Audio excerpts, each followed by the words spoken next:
What are you proud of, but can't tell anyone who knows you?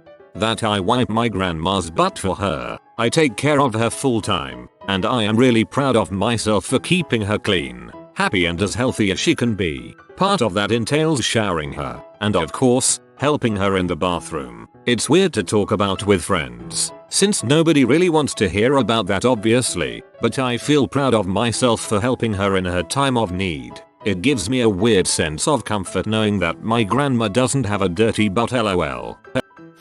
I walked in June 2013 for my bachelor's graduation. I was just 2 units shy of actually obtaining the degree. I told all my friends and family I graduated. Right at that time my mom got sick and I moved her out to me and took care of her the last 2 years of her life. I never went back to finish those 2 units. I enrolled this past September and just completed all the coursework for my degree. I now just have to submit my graduation application and I will have that piece of paper. I'm 33 and have been working towards it for 10 years now. I am 51 and my husband and I are having great intercourse. Maybe the best in our marriage. Most of my friends have stopped themselves or their partner has stopped. I can't fathom it. We work at it and it is like going out to play tennis or something. And yeah, no one wants to hear this. Use it or lose it. Doesn't really account for crap, but I haven't smoked in 2 days, which is not bad considering I was at a pack and a half a day for 15 years. Overcame H addiction and have been clean for 9 years. I just bought an engagement ring for my girlfriend. I'll be asking her later this month. Recently kicked a Xanax addiction no one in my life knew I had. That was hard. Today marks the first day of my road to recovery. It's my first 24 hours with no alcohol and I can't even remember how long. Very few people knew the extent of my drinking, so while I'd love to share it with everyone because I'm extremely proud, I can't really tell anyone close to me. I've lost 35 pounds so far. I still want to lose another 15-20, but I'm no longer overweight and my self-confidence is through the roof. Of course I still have to pretend it was unintentional and that I haven't lost as much as I really have, since my parents think that any sort of caloric restriction is anorexia nervosa. I ran for 30 minutes on a treadmill yesterday. Can't run on asphalt because my joints are crap. I can't tell anyone because it's not really a monumental achievement. Mine's is small in the grand scheme of things. Even in the small scheme of things it's not big either. I have told people of the event but not why I was proud of myself for it because I found it embarrassing. Years ago I was walking home from my university at about 11ish at night listening to music and I thought I heard a noise in the massive park beside me during a lull in the song. When I turned off my music I could hear crying and muffled screams. Now I've always thought it'd help someone in need but was never sure if I was all talk and just a coward at heart as I have always doubted myself. Well, once my mind took its time to understand the implications I vaulted the fence and beelined for the noise. When she came into view I saw the figure behind her. I hit it with such a force I tore through a massive bunch of shrubs and uprooted them. Turns out it was just a jacket she had got stuck, but haha. I got up, helped her up and recovered her jacket. Turned out she got into an argument with someone, ran away from them and had got lost and had fallen. So overall nothing as serious as what my mind thought at the time. I walked her to an address she gave me, contacted the police and went home. It's a small thing but it let me know I will run to a person's aid. I'm not a completely terrible person. Beating anorexia and gaining weight recently. I'm so proud of myself but I can't tell others cause they didn't know I had anorexia. It was my battle and I won. Slight exception, since a few people close to me know this story, but it's not exactly something you share at the dinner table. I guess I'm proud that I was able to help this woman find some peace about the situation though. A girl I followed on Tumblr wrote a suicide note. After a short moral dilemma, I attempted to dox her to her mother, but she did not respond. Long story short, some other followers managed to get the police involved, but she assured everyone that she was just venting and being dramatic online, and the matter was dropped. She committed suicide the next day. I sent flowers to the funeral, very far away, with an anonymous note. Months later, Her mother responded to my attempted doxx and ended up asking me a lot of questions about this girl with whom I'd only had small online interactions with. Why she'd do this and did people encourage her were the questions at the forefront, and I spent 2 hours at work messaging back and forth with her, telling her all I knew. At the end she thanked me and wrote that she would never wish this on anyone and begged anyone considering suicide to reconsider. So I double down on her request now. Don't let an internet stranger explain to your family why you're gone. I was on blah therapy a few months back. I was the listener and this kid was my venter. He was 14, living in England I think. His mom was on vacation and she had left him with his uncle, but his uncle touched him inappropriately. He wasn't sure what to do, but with some encouragement I got him to call his mother, and she was a good mom, so she came home immediately and had him continue staying with the friend he was with. He seemed kind of shaken up, completely understandably, so I stayed with him until 3 AM my time.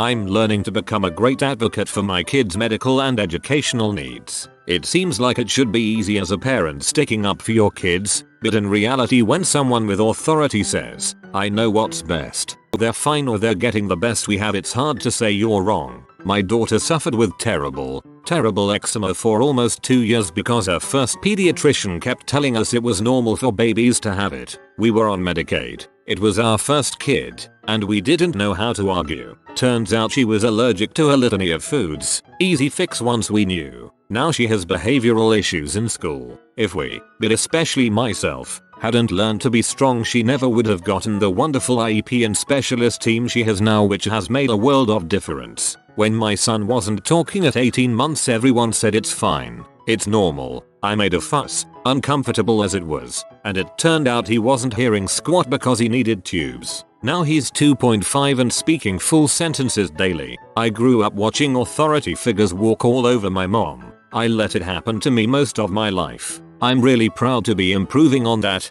especially for my kids. That I've managed to keep my job, despite having no idea what I'm doing. Everyone just assumes that I must be really good at it, because when they ask how it's going I always just say it's fine, everything's good, when in reality I'm surprised I haven't been fired yet. I played Neopets for way too long and I eventually traded my way to a UC Grey Calgary with RN I created during a purge a few years ago. I was so happy that I was crying. Similar to what I was doing when I managed to create some epic purge names, and my roommate asked if I was okay. I couldn't manage to tell her why I was so happy. As a former Neopets employee, I think this is awesome. I'm really proud that I keep going, that I keep finding small, insignificant reasons to keep pushing through. Who would feed the dog? No one can cover my shift this weekend. My gaming buddy would never know what happened to me. It's too close to the holidays. It would ruin it for everyone. My best friend is really up on her luck lately. I can't tear her down. And it's hard. Every day feels worse and nothing is working. Everything keeps falling apart, and everyone expects me to be this happy-go-lucky person, and how do you explain to them that you can't anymore? I feel like the biggest burden, but I'm proud that even through everything I can still have hope that it will get better. I can at least be proud of that. Today I had the old double stream pee and didn't get a single drop outside the bowl. Honestly, I don't believe you. I went to an Overeaters Anonymous meeting last night. My first one, actually. I was out for a drive trying to keep myself from binging when it occurred to me to see if there was a meeting that I could attend. I pulled over, looked it up, and there was one about 20 miles away. I'd be 10 minutes late, but I decided to go anyways. I got there only 5 minutes late but stood around the corner from the meeting room for 15 minutes before I got the courage to walk in. I sat on a couch next to a gentleman old enough to be my grandfather, and I was the youngest one in there by a couple of decades. I didn't speak except to say my name when the leader asked, and I kept welling up with tears and breaking down. I think it was so overwhelming to just be there, to have taken that first step, and it was unbelievable to me to hear stories of others who have a similar relationship with food. I've applied to the police academy of my nearby big city and have already passed the written test and the oral interview. I didn't think it was likely that I'd pass either one, especially the oral interview, but I did, and I'm scheduled to take the physical test in less than 3 months. And I want so badly to be in law enforcement. My eating habits are keeping me from my dream. So I went to my first OA meeting last night and it was harder than walking into that written test or the oral interview. Much scarier, but I freaking did it. I'm so happy I did. My D&D campaign. My family don't really care. It's not their fault. They just don't understand anything about it. I've just started a new job and I don't think I'm ready to drop that nerd bomb on them. And everyone else in my life are my friends and my fiance. And they are my players. I just want to discuss it with someone.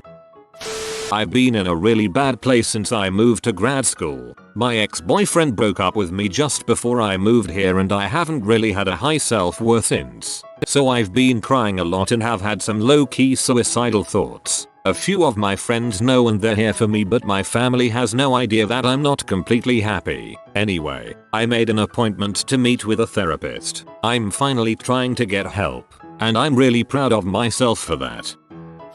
Frick it, I'll say it. I attempted suicide by trying to jump in front of a van. The instant I put my foot up front, my mind just switched to autopilot and I just jumped out of the way. I was in shock for a couple of days on the fact that I did attempt suicide. But now I am feeling better. Life's weird, man. That I keep a lot of other people's secrets and don't say crap. I'd rather those people handle their business than come to me about it, but I guess they know I can be trusted. I haven't done H in 6 months. People around me think that I don't even smoke weed. I'm not particularly good with girls and I moved to a new city earlier this year where my friend introduced me to a girl. We hit it off and started dating. Well, due to my aforementioned lack of skills with girls combined with going to a military academy and then a job that traveled all the time, it had been around 7 years since I had had a relationship. A few flings here and there but no relationships, and to be honest I was starting to feel like I was never going to meet anyone and end up alone. I was terrified of being that weird uncle to all my friends' kids that dies alone. Well, the relationship just didn't work. We had fundamental incompatibilities and I wasn't happy. She on the other hand was completely into me and probably would have married me after dating for only a few months had I asked. I ended the relationship. I'm really proud of myself for refusing to settle for a crappy relationship despite wanting someone in my life being one of my biggest desires right now. It wouldn't have been fair to myself, and more importantly it wouldn't have been fair to her to simply stay in the relationship waiting for something better to come along. Girlfriend and I finished at the same time the other night. Don't feel like anyone I know is interested, but I'm pretty excited about it. I have exercised 3,450 days in a row without skipping. I am 62 years old and I walk 3-4 miles a day, or work with my trainer, or lift weights. I love to be active and I think it keeps me healthy. I have a patient who herniated a disc in his back and is a blacksmith. He has insurance so I have to take it, but he has a copay and his wife works, but they now have debt from a failed surgery for his condition. He couldn't afford the copay, so I went to the gallery where he makes wrought iron art and bought it all so he can afford his copay and to keep his house. I'm sure you're all thinking, why not do it pro bono? The insurance world in my state country does not look kindly on not charging copays or denying someone insurance benefits when they pay it. I couldn't find any other way to help this guy without it being enticement to come in for treatment, and it was more to keep the stress off of a house payment during the Christmas season. So I paid more for his art than his insurance will ever pay me in hopes that he can keep his house and continue treatment. Either way, I did a good deed, but I can't even tell my wife because I'm not sure she'll be impressed by the sheer amount of money I spent on wrought iron candle holders and lamps that are hidden away in my office. A few things. I really enjoy helping people with computer stuff online. I'm a regular on a certain subs daily questions thread and proud of being able to help. Can't tell anyone in real life because I'd become their go-to tech support, and frankly, they don't treat me as well as the internet strangers I help. I started doing video game streaming earlier this year. I only really stream one game once per day, anywhere from 20 minutes to an hour or so typically. I started a YouTube channel to back up all my streams. Twitch exports, yay. I have next to no followers or subscribers. I forget about followers. 4 subs on YouTube, one of which is my brother, so no reason to be proud there. The real reason I'm so proud of myself is for sticking to it despite my horrible stage fright. Being in front of that camera every day is terrifying. The possibility that any number of people could see me do something stupid or make a mistake is terrifying. But that's really why I do it. Not just to see if it's fun like I told everyone. I wanted to force myself to face my fears every day, and I've done it. And I'm still doing it. See you tonight, Twitch. Man, there's a lot of heavy, serious answers on here. I was just gonna talk about how I can push my balls up in my stomach and push them back into my sack. Cutting ties with my emotionally manipulative and occasionally violent narcissistic father. Can't talk about it with close family because my mother is still choosing to live with him, and most family members cannot understand that someone can be so toxic with burst of violence that you can do nothing but completely sever contact. Can't talk about it with friends because they either take the "but it's your family" stance, or they feel like I'm trying to throw a pity party for myself when I talk about my childhood. I still collect UGR cards totaling over 750 of the most powerful and rare cards. I estimate the collection to be upwards of $5,000. But I am a collector, and collecting them is my passion. Definitely something that gets the ladies wet. If it doesn't work out with the ladies, I have a straight male cousin who'll definitely get wet over that. I have recently learned how to make pretty darn good cannabis butter and have a decent second income from making medibles. This grandma bakes great cookies that no one I know can sample. Please adopt me. Haven't injected in 3 days. Fighting the good fight that no one knows I'm fighting.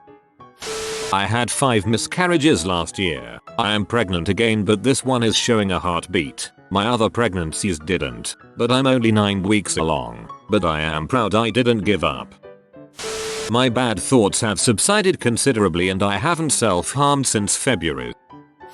That I stopped smoking so much weed, but everyone I know had no idea how much weed I was smoking. Also, I am proud of how well I can fit in while baked as a Thanksgiving potato. But of course I can't really be bragging about that to my friends and family.